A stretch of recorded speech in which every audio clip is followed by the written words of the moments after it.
Handheld gaming finally grew up. In 2026, you can carry a machine that runs full-fat PC games on a train, or one that plays Mario and Zelda the way nothing else can. But the gap between these devices is enormous. One runs a console-like operating system that just works, another gives you every store on Windows, but eats its battery doing it, and a third locks you into the best exclusive library in gaming. Paying more does not automatically get you the right handheld. It gets you a different set of trade-offs. We tested the 6 that actually matter, scored them on how they feel to play rather than how they benchmark, and matched each one to the player it fits. Prices are in euros and dollars, and they moved a lot this year. Let's get into it. Before we rank anything, here's how we judged. 4 things decide whether a handheld is worth carrying. First, performance, not synthetic benchmarks, but the frame rate you actually get in demanding games at settings you'd really use. Second, the display, panel type, size, and refresh rate, because a beautiful screen changes how a game feels more than 10 extra frames ever will. Third, battery, hours of genuine play, not the number on the box. And fourth, value, what you pay against what you take home. Every device is scored on all 4, so you can compare them like for like. Starting with our best overall pick, Valve's Steam Deck OLED. It is not the most powerful handheld here, and it is no longer the cheapest, but it is still the one we would hand to almost anybody. The Steam Deck's advantage was never raw horsepower. It is SteamOS. The thing boots straight into a console-style interface, sleeps and wakes instantly, and every game carries a verified badge telling you whether it will actually run well. Nothing running Windows comes close to that experience, and after 3 years of updates, it is more polished than ever. You get a 7.4-inch HDR OLED panel running at 90 Hz, driven by Valve's custom AMD chip targeting 800p. Real-world battery lands between 3 and 8 hours, depending on what you play. The 512GB model now costs around €779, or $789, after a price rise in May 2026. The standout feature is not hardware at all, it is that SteamOS does the hard part for you. Per-game power limits let you trade frames for battery with one slider. Sleep and resume works exactly like a console. And the verified badge system means you know before you buy whether a game will run. On Windows handhelds, you do all of that yourself, every single time. What we love, the software is genuinely in a different leg. That OLED panel is stunning, and it pairs with the best battery behavior of any full PC handheld. And the library and community around it are unmatched. The catch is, it has the lowest resolution in this group at 1280 by 800, which shows on the bigger screens here. And that may price rise stings. This used to be the obvious value pick, and now it is simply a very good one. Bottom line, if you want a handheld that you pick up and play instead of one you configure, the Steam Deck OLED is still the answer. It is the safest recommendation in the category. Next up, our best performance pick, the ASUS ROG Xbox Ally X. If the question is which handheld runs the most demanding games at the highest settings, this is the answer. This is the handheld you buy when you refuse to compromise on settings. The Ryzen AI Z2 Extreme chip, 24GB of memory, and a much higher power ceiling let it push through games that make other handhelds stutter. The Xbox-flavored interface layered over Windows also makes it far less awkward to live with than earlier Windows handhelds. Inside is the Ryzen AI Z2 Extreme with 24GB of memory and a 1TB drive. It draws up to 25 watts on battery, and up to 35 plugged inches, the 7-inch IPS screen runs full HD at 120 Hz. Expect roughly 2 to 5 hours of play. It costs around €899, or $999. The standout is that 35-watt ceiling. Most handhelds tap out well before that, which is why they collapse the moment a game gets busy.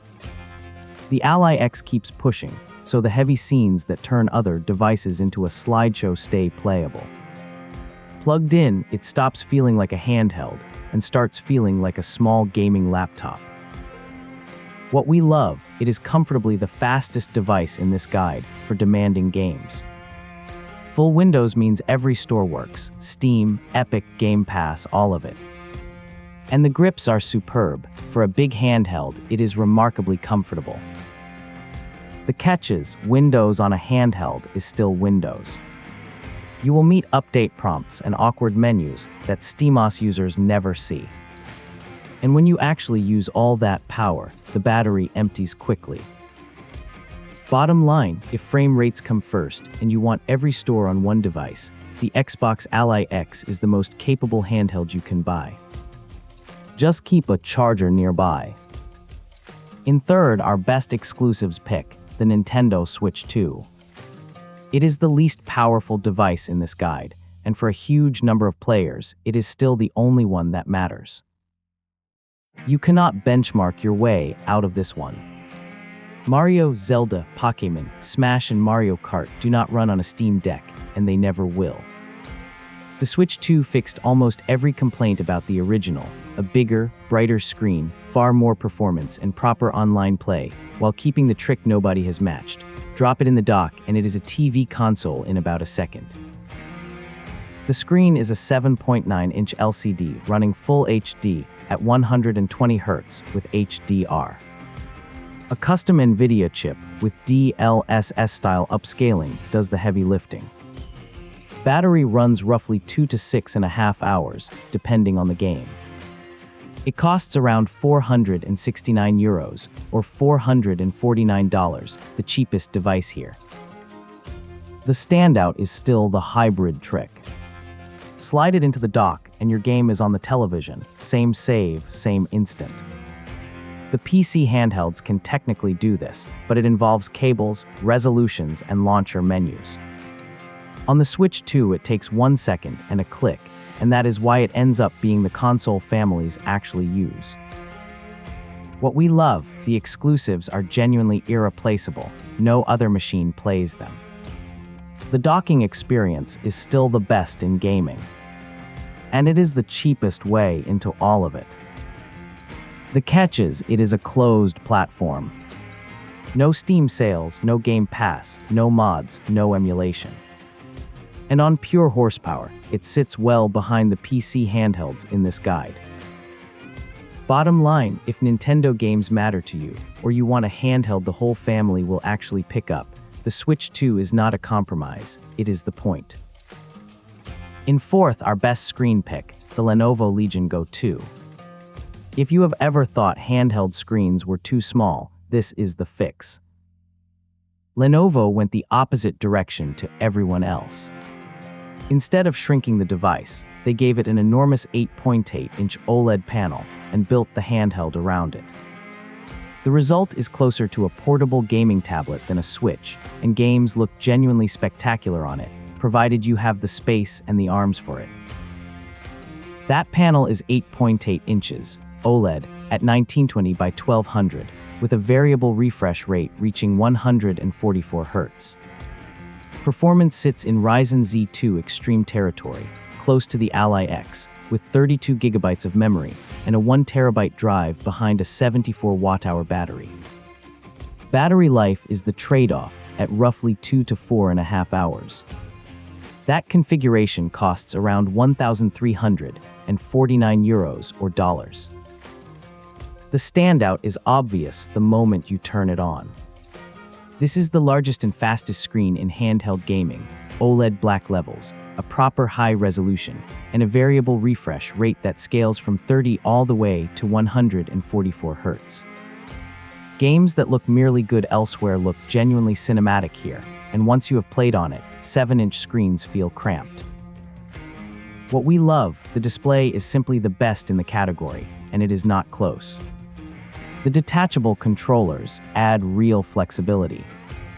And performance lands right behind our fastest pick. The catch is, it is big and it is heavy. This is a device for the couch, not the commute. And it is the most expensive handheld in this guide by a clear margin. Bottom line, if the screen is what you care about most and portability is negotiable, nothing else comes close to the Legion Go 2. In fifth, our best value pick, the Lenovo Legion Go S in its SteamOS version. This is the device that quietly benefits most from the Steam Deck's price rise. This is the first handheld other than Valve's own to ship with SteamOS properly installed, and that changes everything. You get the console-like software, the verified badges, and the instant sleep resume on a machine that costs meaningfully less than a Steam Deck OLED and has a bigger, sharper screen. It is the sensible money pick of 2026. You get an 8-inch IPS display at 1200p running at 120 Hz, driven by a Ryzen Z2 Go-class chip. Battery lands around 3 to 6 hours. It sells for roughly €549 or dollars, well under our overall winner. The standout is what it does not make you give up. This is the full SteamOS experience, the same verified badges, the same per-game power limits, the same instant resume that makes the Steam Deck so easy to live with. You just pay less for it, and you get a bigger and sharper screen in the bargain. For most buyers, that is a very easy trade. What we love, it delivers the SteamOS experience for far less money. The screen is both larger and higher resolution than the Steam Decks. And it is genuinely comfortable to hold for long sessions. The catch is, it is an LCD, so you do not get OLED's perfect blacks. And it is clearly slower than the flagship Windows handhelds when games get demanding. Bottom line, if you want the Steam Deck experience but the new price put you off, this is the smart buy of the year. And finally, our best for emulation pick, the AYN Odin 2 Portal. This one plays a completely different game to the rest of this guide, and it wins that game outright. This is an Android handheld built around a flagship Qualcomm chip, and it exists to run emulators. It will not touch your Steam library. What it will do is run decades of console history, from the 8-bit era up through the PlayStation 2 and GameCube generation, beautifully, quietly, and for hours on end, in a device that actually fits in a jacket pocket. The panel is a 7-inch AMOLED at full HD and 120 Hz, driven by a Snapdragon 8 Gen 2 running Android. An 8,000 mAh battery pushes runtime to around 10 hours, and the whole thing weighs 430 grams. It costs about €329 or dollars, well under half our overall winner. The standout is the combination of that AMOLED panel and the battery life behind it. Because emulators ask so little of a modern phone chip, this thing runs cool, near silent, and for something like 10 hours at a stretch. Retro games with their bold, saturated art look fantastic on an OLED screen, and you can play an entire flight without thinking about a charger. What we love, the battery life, is in a different universe to everything else here. The AMOLED panel is gorgeous for the price. And it is light, pocketable, and almost silent. The catch is, it runs Android, so your PC library is out of reach entirely. And getting emulation set up properly takes genuine time and patience. This is not a plug-and-play device. Bottom line, if what you actually want is decades of classic games in your pocket rather than modern PC titles, the Odin 2 Portal is the best money you can spend. Side by side, it gets clear. The Steam Deck OLED wins on software and remains the safest pick for almost anyone. The Xbox Ally X is the raw power choice with every store on board. The Switch 2 owns a library nothing else can touch and docks to a TV better than any rival. The Legion Go 2 has the most spectacular screen in handheld gaming, while the Legion Go S delivers the SteamOS experience for hundreds less. And the Odin 2 Portal quietly beats all of them at retro for half the money. There is no single best handheld, only the right one for what you actually play. So here is the simple way to decide. Want a handheld that just works the moment you switch it on? The Steam Deck OLED. Chasing the highest frame rates in demanding games. The Xbox Ally X. Do Mario, Zelda, and Pokémon matter in your house? Then it has to be the Switch 2. Want the biggest and most beautiful screen? The Legend Go 2. Want the SteamOS experience without flagship money? The Legion Go S. And if what you really want is decades of retro games in your pocket, the Odin 2 Portal. And that is our complete 2026 handheld guide: the do-it-all Steam Deck OLED, the flat-out fast Xbox Ally X, the irreplaceable Switch 2, the stunning Legion Go 2, the sensible money Legion Go S, and the retro champion Odin 2 Portal. Up-to-date prices in euros and dollars, plus links to all 6, are in the description below. Which one are you buying? Let us know in the comments and subscribe, because we publish a fresh buyer's guide every single week.